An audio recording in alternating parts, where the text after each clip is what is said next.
Welcome back to the podcast, everyone. Today, we're diving deep into a debut album that, honestly, feels like a secret handshake with a legend before they became, well, legendarily famous. We're talking about Amy Winehouse's Frank.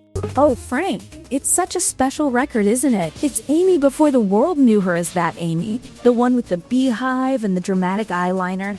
This is just Amy. Raw, unvarnished, incredibly talented.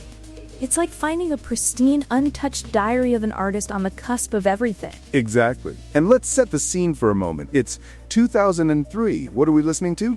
50 Cent is dominating the airwaves. Sean Paul is making everyone dance. Beyoncé's Crazy in Love is inescapable. Pop and hip-hop are the emperors of sound. Absolutely. It was a very specific sonic landscape. And then, out of nowhere, this young woman from North London drops a jazz album. Not jazzy pop, not R&B light with some brass.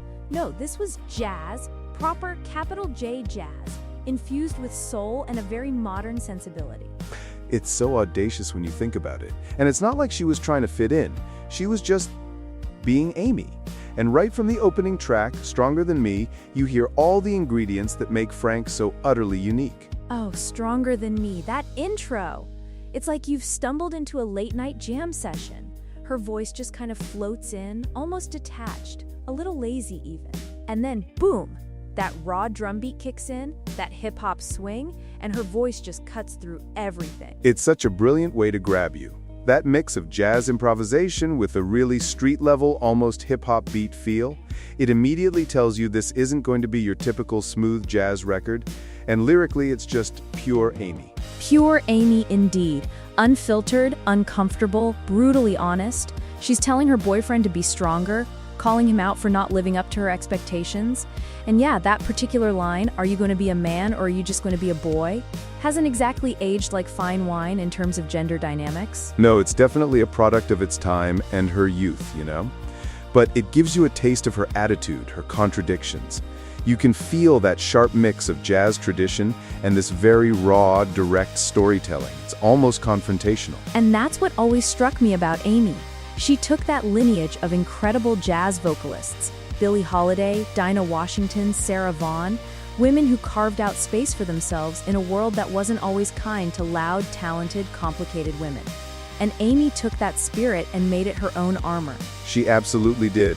And it's fascinating because even the title of the album, Frank, it's not a reference to a boyfriend or a mood, it's Frank Sinatra. She worshipped him. She even had a tattoo that said, "Frank is my God," which just tells you everything about her devotion to the craft and that specific era of music.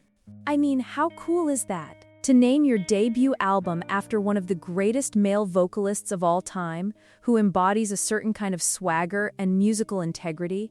It's such a bold statement for a young woman who was, 19, 20 when this came out? It really is. And throughout Frank, she balances that vintage soul with a very modern grit.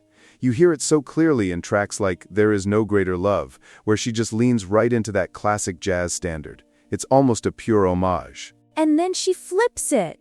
You go from that to something like Moody's Mood for Love, and suddenly there are these reggae influences. It's like she's blending her London upbringing, that city's Jamaican heartbeat, with a 1950s swing. It's so fluid and natural, it doesn't sound forced at all. That's the genius of it. It feels effortless. Her songwriting really shines in pieces like October Song, too, which is this tender, witty tribute to her pet canary, Ava.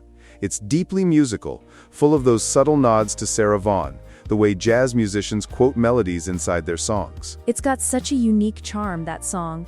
Who writes a tribute to their canary and makes it sound so poignant and sophisticated? Only Amy. And it demonstrates her incredible lyrical dexterity even at such a young age. She could be so playful and yet so profound. And she wasn't afraid to push boundaries in other ways. Her use of samples, for instance. In My Bed borrows from Nas's Made You Look. A jazz singer taking a New York rap anthem and flipping it into soul? That's just wild. Only Amy could pull that off. And not only did she pull it off, but it actually led to a friendship with Nas himself. That's testament to the respect she commanded, even then. It shows how she bridged worlds that, on paper, might seem completely separate. It absolutely does. It speaks to her fearlessness and her deep, deep musical knowledge.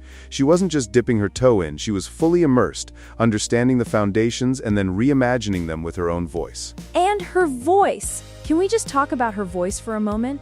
Even on Frank, before the more refined sound of Back to Black, it's so rich, so soulful, so expressive. It's got that aged quality, that wisdom that you just don't expect from someone so young. It really is like an old soul in a young body. And that authenticity, that rawness, is what makes Frank so enduring. Even on a song like I Heard Love Is Blind, which is this relatively small arrangement, just guitar, drums, brass, the lyrics are just wicked. Wicked is the perfect word. She's trying to justify cheating by saying he looked so much like you. It's sarcastic, cheeky, brutally self-aware. And you kind of laugh even though you know it's a bit manipulative. But that's pure Amy. She owns it. She owns every single messy, brilliant, flawed part of herself.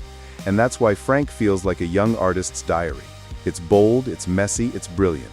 She wrote most of it as a teenager, which is just mind-blowing, but it somehow feels timeless. It totally does. It's jazz for the MySpace era, as someone once put it. It's confident, it's funny, and at times it's heartbreakingly human. You hear the struggles, the loves, the disappointments, all laid bare. No filters, no pretense. And I think that's why, 20 years later, Frank still feels so alive. It's Amy before the fame, before the global spotlight, before the relentless scrutiny, before the eyeliner became iconic. It's just her voice, her words, her truth. It's a powerful reminder of where she started, the sheer, unadulterated talent that was there from day one.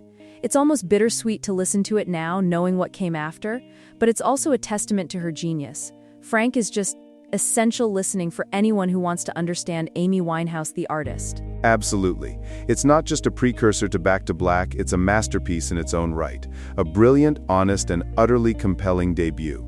So if you haven't revisited Frank in a while, or if you've never heard it, please do yourself a favor. It's an incredible journey. You won't regret it. It's a foundational piece of a truly extraordinary artist's legacy. Thanks for joining us today as we celebrated the timeless brilliance of Amy Winehouse's Frank. Indeed. Until next time, keep listening, keep discovering, and keep that music playing. Take care, everyone.